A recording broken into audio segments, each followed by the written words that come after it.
Okay. So I pray that you have some notes that you are making. Let's get those that are able to get notebooks, kindly get a notebook and let's take a bit of the notes today. So I'm going to take us through healing before connecting. Becoming her, becoming him. I want to believe we have men here. And if you know of your friend who's a male and he's not here, you can encourage them to be here. I sometimes feel so sad when we usually have such sessions and we are only women on these sessions. And yet, it is mental health for all. Everyone has to be part of mental health. So please inbox a man, your husband, your brother, please inbox a man and they be here. Because at the end of that day, if you heal and your environment is not healed, it's very chaotic. You heal before your husband is healed. You heal before your brothers are healed. It's very chaotic. So because healing also calls for an environment, you need that intentionality of putting there an environment that can help you sustain the journey that you own to. And people are environments. So we need to have even people that are in our lives become very intentional about healing. So if your friend is not here, call them to join in. Yeah, this is a necessity, like as we say it in Tekel. So we're healing before connect. That is how I did term my theme tonight, healing before connecting, because we should understand that healing is not about becoming someone new, but it is about you returning to who you are truly are before the pain shaped you. Personally, I've gone through pain. I've gone through like things that are not good for me. In my head, I'm like, oh God, I'm just a girl. Why this now? So before pain shaped you, we want that when you heal, you go back to that person whom God really created you to be. We know so well in this era and age, you can be functioning, showing up like on the outside, but still you are hurting inside.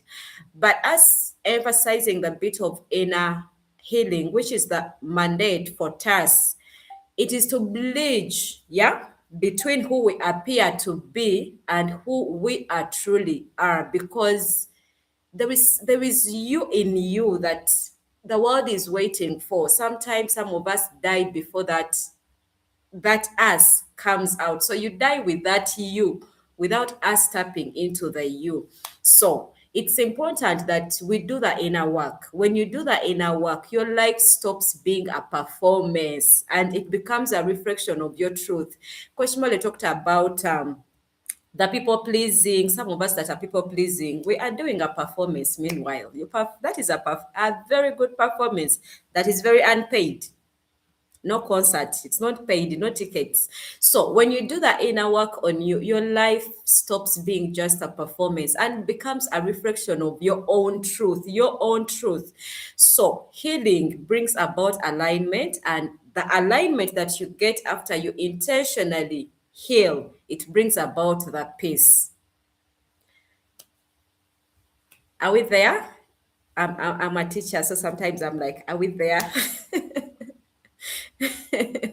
So inner healing allows our inner world to align with the life that is outside us. And for so many years, people could think that if you say I want to heal, it is like you're the weakest person in the world. No. If someone says they want to heal, if someone starts on the journey of healing, it's not that they are weak. It's not that they are bad people. It's not that they are all those kinds of things we can think of.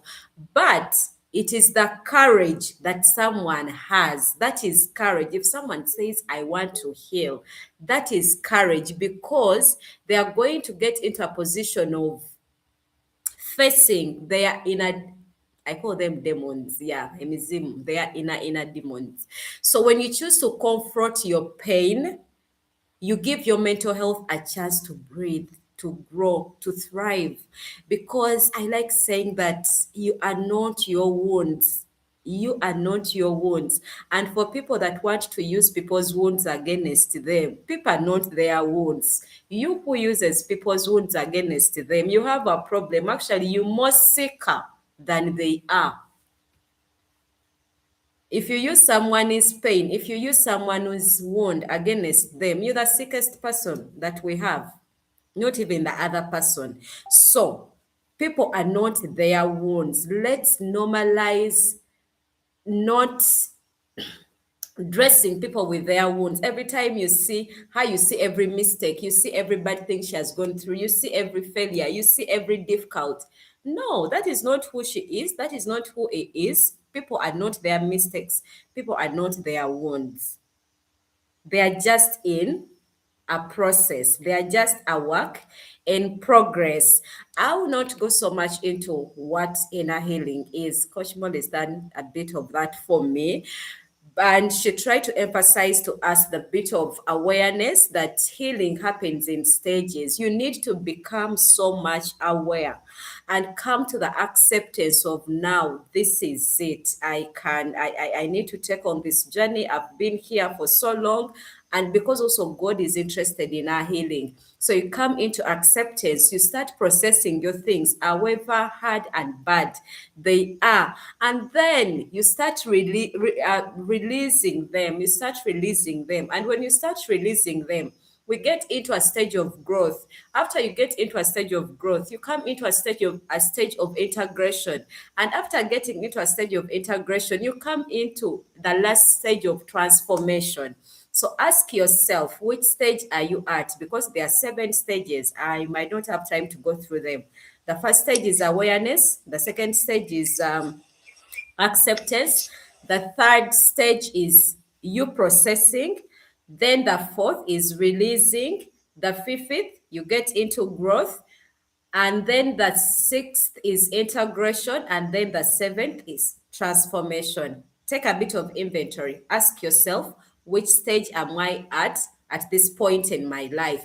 Because we do not move through all these stages in a straight line. That is why we've been told that this is not a one thing. I like using a mall.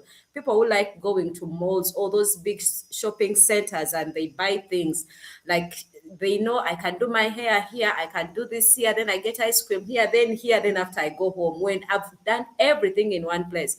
Healing is not like that. It's not a one-stop center. So it's not a straight line. It's not that now I have it next month, I'm good to go, I'm healed. No, because these stages I've mentioned about, we go through them on this path of healing, and chances are high you can be back and forth.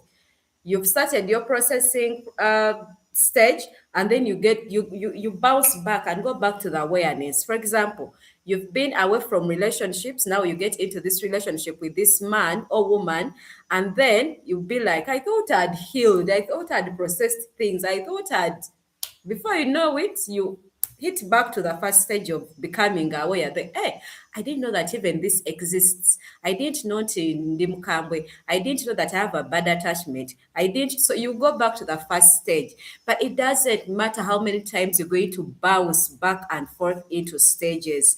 The goal, the important thing is to reach there. Whether in 1 year, 2 years, 3 months, 6 years, the important thing is to reach there, for you to reach into the transformation. Amen. So we don't go through these stages, like I said. That's it's a straight kind of line. So if we say inner healing, it's not about forgetting that the past really existed. No, the past is there, but it is transforming our relationship with that past. I'm not saying to fall in love with it, but I'm saying transforming the relationship we have with the past. Because these are two things here. There are people that so much fall in love with their past. Like, there's so much, like, you can be so much in love with your past relationships. So much in love. Chirona misana zikusula kumutwe. You can be so much in love with people that hurt you, with broken friendships, with the stages of your life that failed here and there. Like, you hold on to them. But also, somewhere in the Bible tells us there is a time Joshua and his men, when they went to war, and when they came back, they were beaten. Baba kuba nnyo nnyo nnyo nnyo. Bwe baakomawo, the Bible tells us Joshua n'afuna enyiike, n'afuna ennaku, ne yeeyambula, n'ayambala. Back then they could mourn a certain way. N'ayambala ezo engoye ezimooninga, ne yeesiiga evvu, and then he had to put his face down. And the Bible tells us that God had to ask him, what is that you are doing? Why are you putting your face down like that? And God is telling him that is not, like, God was literally showing him that is not the solution. You don't have to mourn like that. And he tells him, just make sure you remove anything and everything around you that is devoted to destruction, that is making you fail to progress. So some of us, what is failing us to heal, what is failing us to get into the transformation, the growth, the integration, is us being so much in love with our past. We're so devoted to the past that we forget there is a future. And yet, our obsession should be with the future, not literally with the past. Are we there? I should know in the comment section if we are there. So, okay. So, it's important to understand that healing is a core factor to each and every one of us. Oba oli mwana, oba oli musajja, oba oli billionaire, oba oli ani, healing has to happen for each one of us, because you can be functioning, like I said, like on the outside, you're showing up at work. Us that are into leading spaces, you are leading people here and there. You are serving, us that serve in church. You lead people are leading people that are into choir. You lead the choir every single Sunday, every now and then, every service. Us that like smiling, you are smiling all the time. Us that are very ambitious, you're meeting your expectations like you're hitting the targets like nothing. Yet internally, deep inside, you are carrying silent battles that you've never put your head around. So we should understand that pain doesn't always stop us from being productive. That is the other thing. Pain doesn't stop anyone. It has never stopped. Sometimes, for some people, pain doesn't stop them from functioning. Actually, it doesn't stop them from being productive. And actually, for some people, pain propels them into productivity. That's why we see nowadays, I like saying that we have a lot of women that are so much into those big positions, but yet they can confirm and tell you, I'm so broken, I'm so lonely, I'm so this and this. Just had a conversation with some lady, and she was like, she takes like trips, a plane here and there, back and forth, getting into meetings, getting all her bills paid. She doesn't have to worry about any kind of a bill, but still she's telling you, I'm so empty, I'm so empty, I'm so empty. And yet, for some of us, we are like, oh, I wish I can have those things. I'll be complete. I'll be like, oh, good to go. So you can be all those things, but still very broken, because we should understand that many of us have mastered the art of coping, performing, surviving, even when feeling broken, even when we are overwhelmed, even when we are empty within, we've mastered that art. But I'm here to remind you that mental health is wisdom. You need the mental health wisdom of knowing that it's not a good mental health when I'm just coping, when I'm just performing, when I'm just surviving, yet I'm broken. You're not enhancing a good mental health. Actually, you're breaking it further. So that is a connection between our outside world and then the inner world. You can get that connection, or you can get it as a disconnection. Why is it a disconnection? The emotional disconnection comes in when your outside life looks like it's stable. You good to go. People see this beautiful gift, this accomplished, Maggie, this ambitious Maggie, this so and so, this Barbara, this Nagawa. But yet your inner world is very unsettled. Olwana entalo z'otamanyi na muwendo, weebaka n'ozukka ku makya ng'okooye naye nga tolina kye wakoze ne mu kiro. Amen? Are we there? So let's understand that functionality is not the same as wholeness. Gwokeera enkya n'okola byonna ebyo by'okola tekitegeeza nti we are whole. Nina Amanya, I can do this. No, functionality is not the same as wholeness, because you can appear all strong, but yet you feel very exhausted. You can be very happy, but yet you are empty. You can be successful, but you will still feel unworthy. You can be surrounded, you have people in your house, but you are very lonely, very surrounded with people, but you the loneliest human being. There is a deep connection between mental health and healing that I'm not going to go so much into detail. But I have a like I said, my theme is healing before connecting. Why did I bring out the connecting part? Because nowadays we are looking out for connections like nothing. We want to have friends. We want to get husbands to us that are not married. We want husbands. We want wives. Like we want social capital like nothing. Like we want so much. We want to connect with people. Many of us want to connect with people. But it's important that you prioritize the healing before desiring the connection. Why? Why is it important like that? Becoming whole should be your goal for a health relationship, for any connection you would want to achieve. Becoming whole, becoming healed should be number one goal.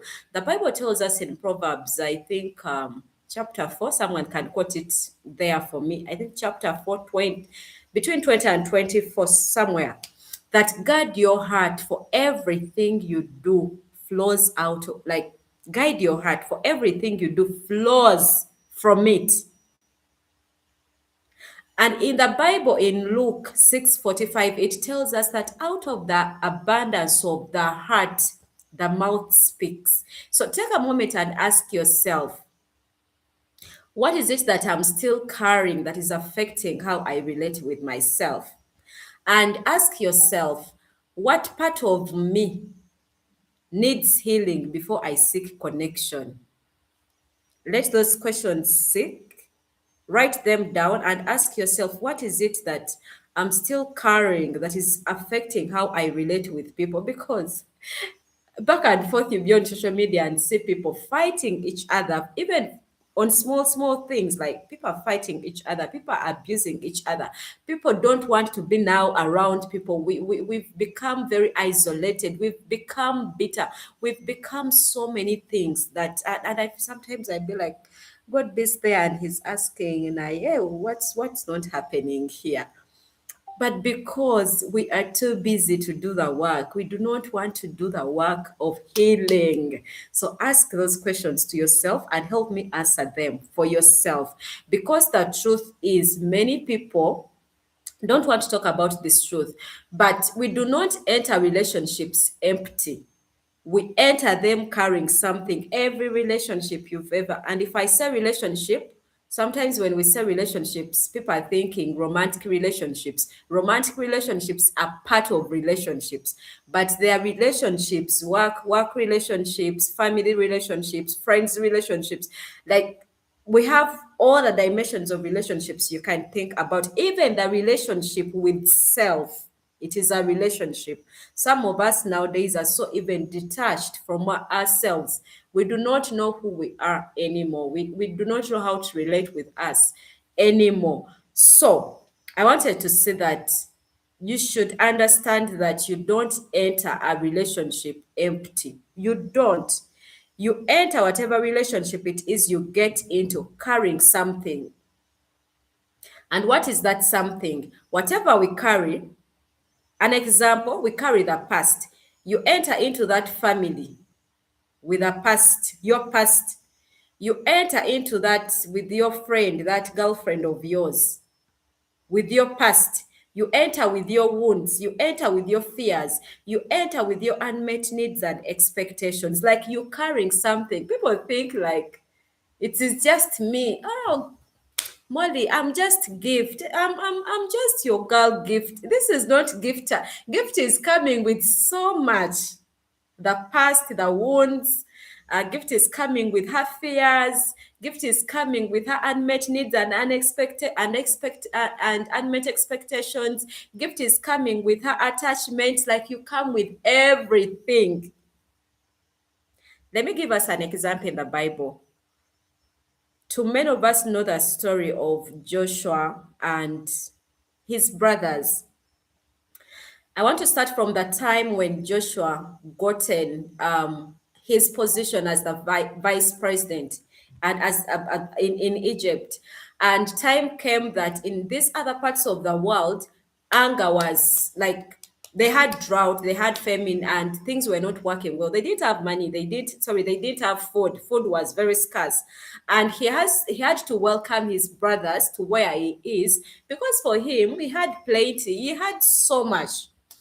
And the Bible tells us, if you read that scripture well, the Bible tells us that Jacob and his sons, Israel and his sons, they packed anything and everything. Okuba ne kasola akasembayo buli kimu abakozi obuyibwa, like they packed anything and everything byonna ne babyetika ne bakkirira into Egypt where Joseph was then. And if you read the scripture further, it will show you. The Bible tells us that time came that they further multiplied. Nebakakana nga how is it called in Luganda? Nga they have occupied the biggest part in Egypt, but Baba Banji knew that even they ended up misplacing the other people that they found in Egypt. So because they came with everything, everything. Buli omu oba yalina abakazi babiri basatu yajja nabo n'abaana baabwe. Jjukira ate beeyongera okuzaala, ebisolo bye bajja nabyo byeyongera okuzaala. So every time we bring people into our lives, they come with their everything, and whatever they come with multiplies. If it is good, it will multiply into more good things. If it's bad, it multiplies into more bad things. Are we there? So get to understand that you don't enter any relationship empty. You carry something, and be very truthful to yourself and ask yourself, what is it that I'm carrying? Really? What is it? Because without realizing it, sometimes we expect relationships to fix what we haven't fixed. A relationship can't fix what you haven't fixed. It's a lie. It's a lie. Married people can tell us it's a lie. I'm asking a married person to give me context to that. I think that is one relationship we can relate to, a relationship of marriage. Has their marriage ever fixed their things? Or it exposes? I don't know. But there is no relationship that can fix what you as an individual you've not fixed. And that is why today, as an individual, I choose to talk about this truth that you give off who you are before you give off what you carry. You give off who you are before you give what you carry. Before people experience your gifts, your talents, your warmth, your everything, your wisdom, your skills, before people experience all those things, your beauty, your intelligence, they experience your emotional state. Now that is something that is very underrated. That is why for us is like, for us, we are emotional healing, because before we experience who you are, your gifts, you think I'm so intelligent, I'm so skilled, I'm so this, I'm so this and this, we experience your emotional state. If your emotional state is in the negative state, now in the medical field we use negatives and positives. If your emotional state is in its negative, we shall experience that negativity.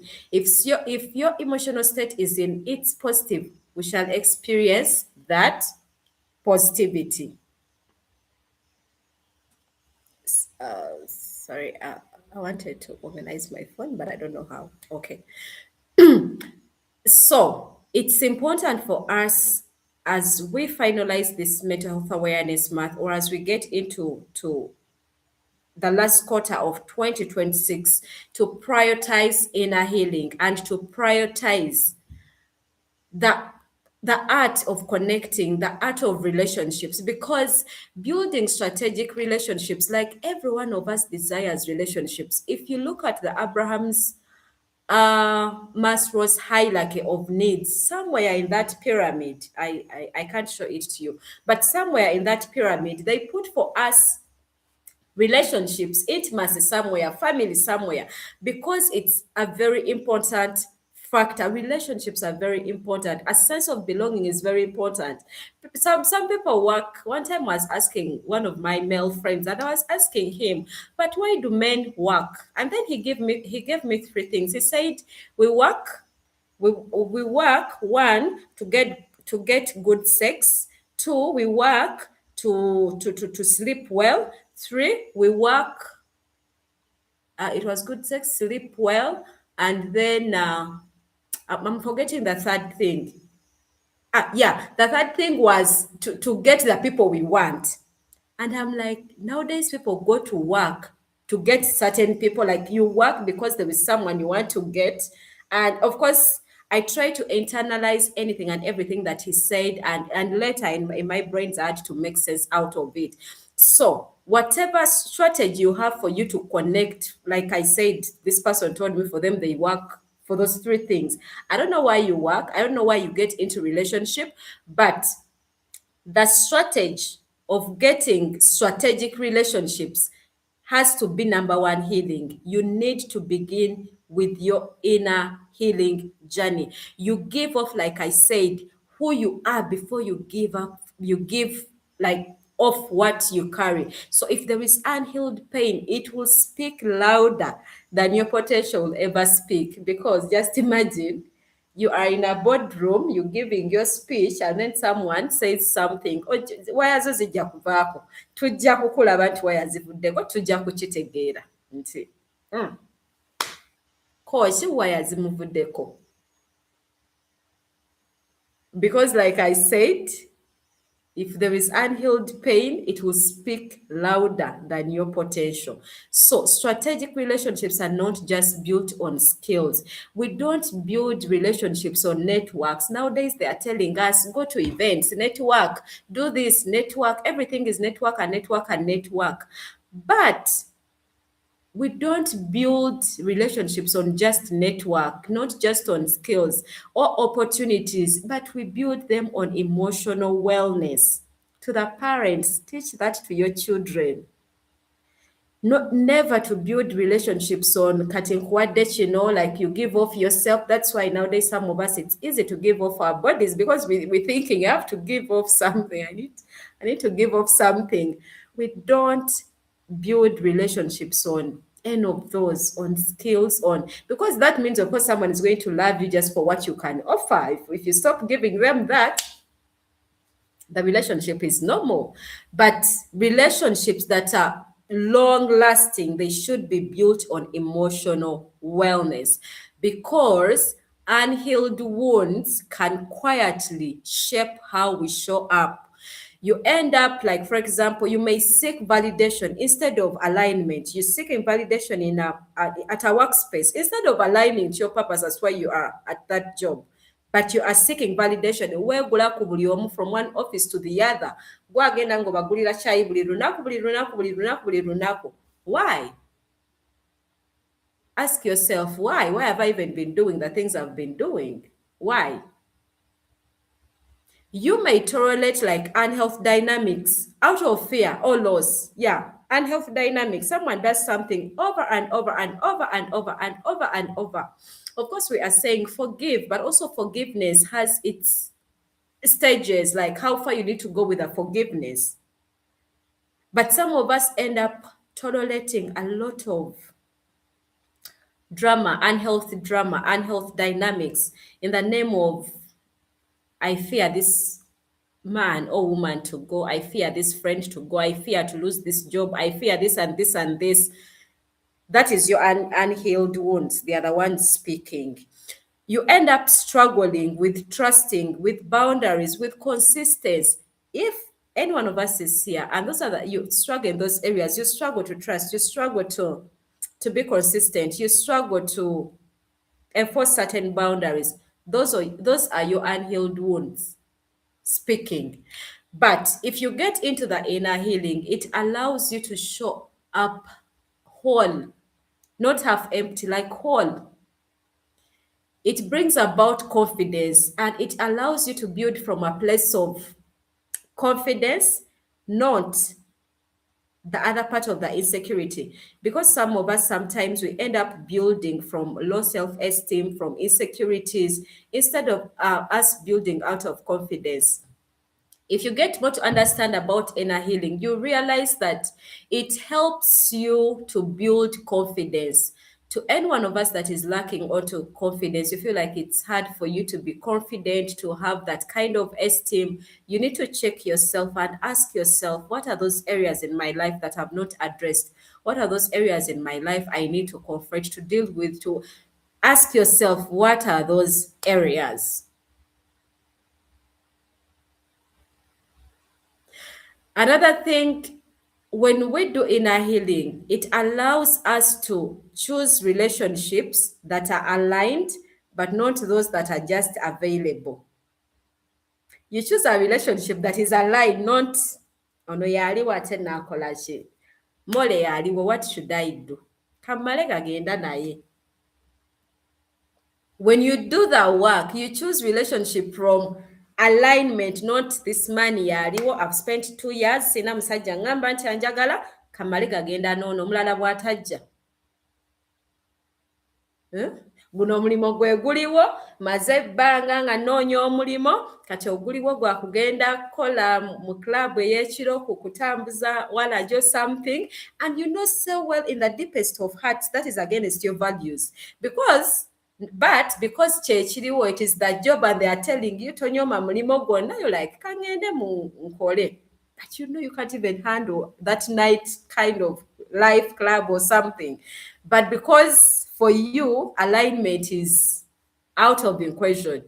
Now you just what is available for me. Tutubanga mu families zaffe abamu ekiriwo kye nnaalya, you enter into a restaurant ne bakubuuza what would you want to eat, ekiriwo kye nnaalya, and also check yourself if you're that kind of person, mumpe byonna ebiriwo. That is you still having something you need to check. Why are you choosing anything that is available? You're not for anything that is available. You are for alignment. So when you heal internally, your relationships stop being a place of surviving. Do you know, some of us are into survival mode. And I think every time I'm praying, I keep telling God, I don't want to be in survival mode. I want to be thriving. I don't want to be surviving all the time. But some of us, because when you get into survival mode, every day you worry about the next day. You like, kati, luno ndumaze konti, luno ndukoze ntya, kino kikoze ntya. Like you worry about anything and everything because you are in survival. So us that are in relationships that are on survival, buli kaseera weekanga olowooza anaaba akyaliwo, is this friend of mine going to stay the next year? Will I still have him or her as my friend? Is this man still going to stay tunatuuka mpaka ku mikolo? Is this job still going to stay banaye gunantuusa mpaka this year? So like we are just bakyogera tuli ku bunkenke, oli ku bunkenke, like oli ku bunkenke. So when you heal internally, you stop having relationships from a place of survival and you become a space of growth. It is my prayer to each one of you that is watching me that God can bring you to a place where you become a space of growth. You yourself, you become a space of growth. You yourself, you become a space of collaboration. You yourself, you become a space of purpose in the name of God. So we need to heal first and build later. I'm not saying that be there in your bed covered, waiting. Not batugambye, it's okay to warn, we shall build later. I didn't say that. And this Coach Mole explained how we start on the journey. But you need to heal. There are certain areas that you be like, for example, there are certain areas in Gabojingiramu nga towonye, things like still relationships, you need to heal for some reason. Because some people, like I said when I was starting, some people are more sicker. They can turn your unhealed wounds or your pain as a weapon. They can use it against you, they can weaponize it. So sometimes it's important that you heal. Some people don't have insight, some people don't have tebayinakisa. I think I can use that word. Amanyira ddala that you're anxious, attached n'akuteeka ku bunkenke. And they become dismissive all the time, all the time. So before you get into a relationship, heal your attachment, heal so many other things.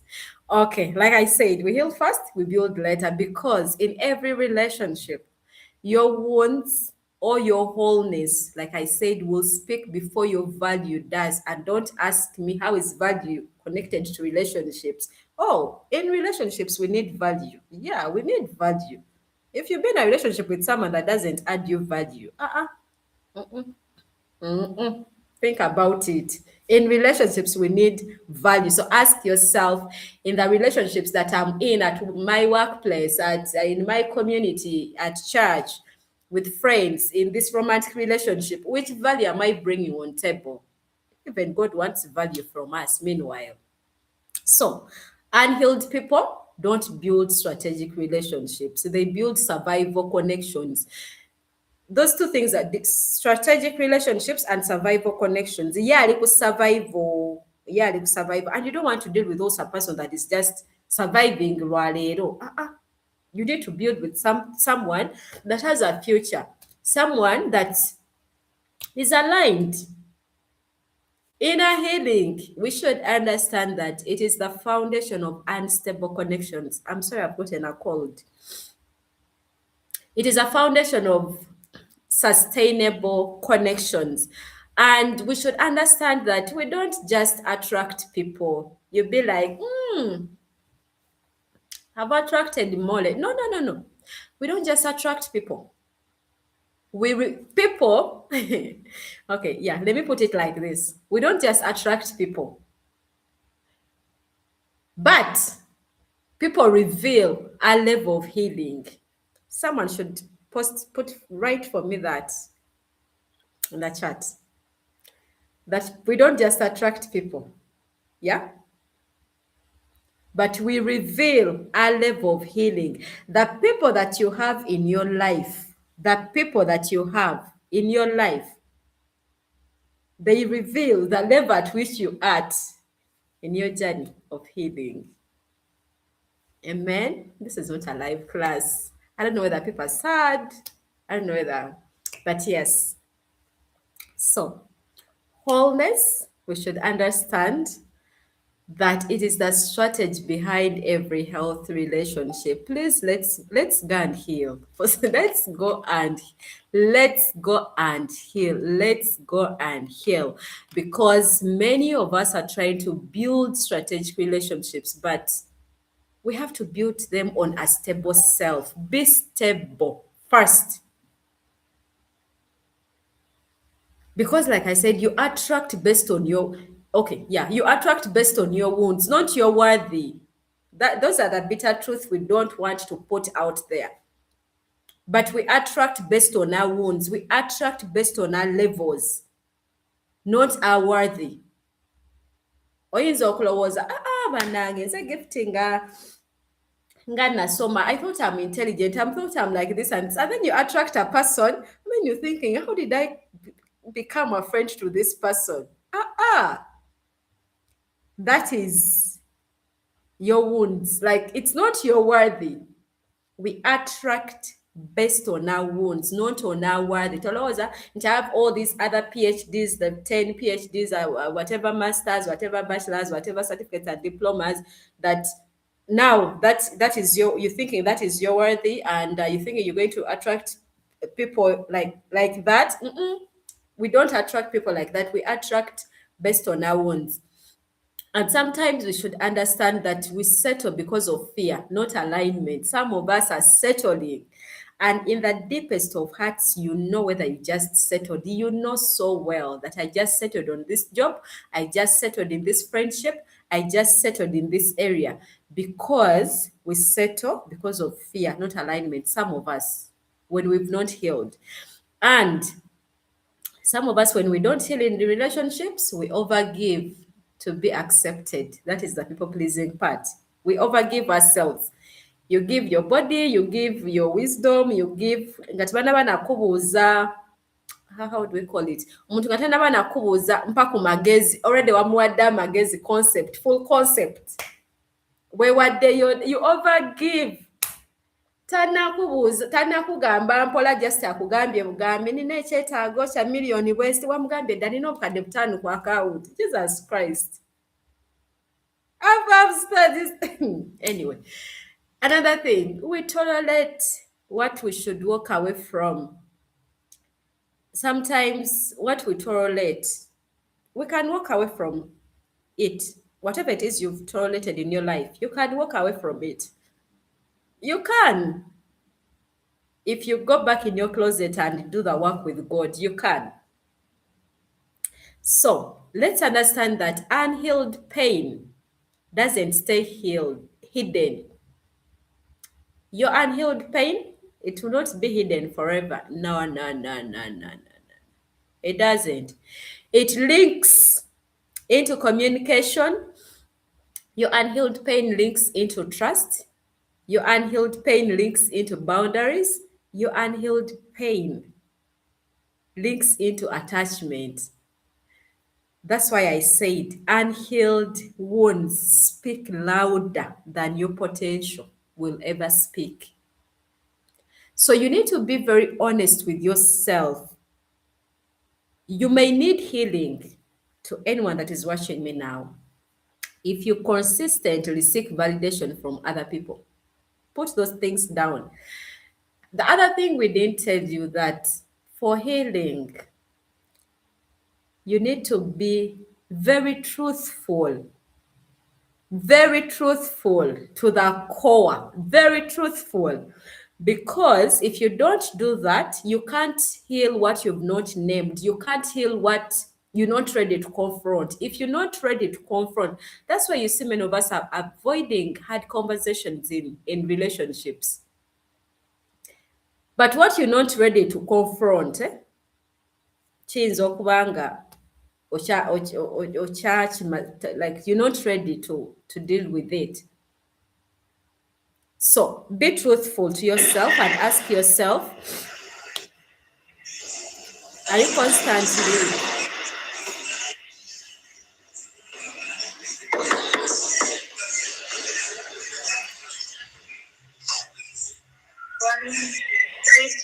Pretty, please mute so that we can give the coach these last 5 minutes before we engage. Thank you. Thank you, Pretty. I was saying you have to be honest with yourself and understand this. I was saying that you need healing if you constantly seek validation from other people. Constantly. You need healing if you fear being alone, even in unhealthy spaces. You need healing if you struggle to say no. You need healing if you attach quickly and detach painfully. You attach quickly and you detach painfully. You need healing if you feel drained instead of fulfilled in relationships, and so many other things. So, as I get to finalize, inner healing is not about perfection, but it's about wholeness. I think I've tried to explain that. When you begin to heal, you shift from validation to identity. That is another conversation. Because you happen to no longer need people to tell you who you are. You know who you are. You don't need, Mole, please tell me, who are my gift? Mole, I know who I am. When you begin to heal, you build boundaries without guilt. Without guilt. You understand that access to you is earned, it's not assumed. People don't just assume that they can bump into you anytime, any day. So you build boundaries without guilt, without kukirowozaako ekiro nti ate banne namugobye, ate bannange namugambye no, ate bannange no. When you begin to heal, you choose alignment over availability. Especially as the women, to choose alignment over availability. Even to men, so no mukazi aliwo kamale gatwala n'alabira eyo. God forbid. Because not that everyone who comes has to stay. They are meant to stay. No, no, no, no. People are not meant to stay. People come and go. Let their phase come and it goes. So don't be like kamwesibeka ate yaliwo. If you feel like alignment is not into the picture, when you begin to heal, you respond. You don't just react. Because your past no longer has, like, it doesn't control you anymore. Like, your past no longer control your present, but some of us, our past are taking lead. They are controlling the present and the future. And let's understand that healing doesn't just happen. I've said that healing doesn't just happen to you, but it changes what you allow. Healing, you don't just wake up and be like, I'm healed. No, it doesn't just happen and change you. No, it doesn't even, actually, let me put it this way. Healing doesn't change us. Healing doesn't change you, but it changes what you allow. It doesn't change you that now I'm changed, I'm a new creature. No, it changes what you allow. So we should understand that building health connections is very key, because you cannot build a health connection from a broken foundation. So before you build any connection, a work connection with a relationship with yourself, a relationship with your job, a relationship with people, and any other thing, a relationship with your company, with your business, you need to build self-awareness. You need to build your worth. You need to build emotional discipline. You need to build spiritual grounding, you like it or not. Because like I said, when you're healed, you don't chase, you attract, you don't beg, you align, you don't perform, you show up authentically. So in strategic relationships, if you have that, if you've worked on yourself, strategic relationships become spaces of growth. They become platforms of purpose and connections of mutual value, and not just survival, not dependence, not confusion, but wholeness. Because wholeness is the strategy behind every health relationship. So, any one of us that is listening to me and watching me saying this, tell yourself now, or even throughout the year, that you will not use relationships to escape yourself. Do not use any relationship. Do not get into a romantic relationship simply because you're tired of people saying you are single. You're tired of everyone looking at you as a failure, because of course nowadays our society thinks that if you're not married, you're a failure. If you don't have a wife, you're a failure. No, you're not. So let us not use relationships to escape ourselves. Tell yourself that you will choose healing over hiding. I'll have that discussion on Woman Blossom Summit on 25th. Please, I'm calling on you. Tell yourself that I'm worthy of healthy and aligned connections. Tell yourself that you build from wholeness, not brokenness. You will build from a place of purpose, not from a place of pain. So before you ask for better relationships, ask yourself, whom am I showing up as? Because at the end of the day, you do not just attract what you want, you reveal who you are. You don't just attract what you want. I want a man that is like this and this and this. No, you don't attract what you want. I need a job that is like this and this and this. No, you don't just attract what you want. You reveal who you are. So, ladies and gentlemen, I'm asking you, heal, grow, become, and from that place, put it upon yourself to build relationships that reflect your wholeness, not your wounds. I beg to stop here and hand over to the moderator. Thank you so much. Celebrate, celebrate, celebrate. Oh, Ranan. I really feel sorry for people who have not been on this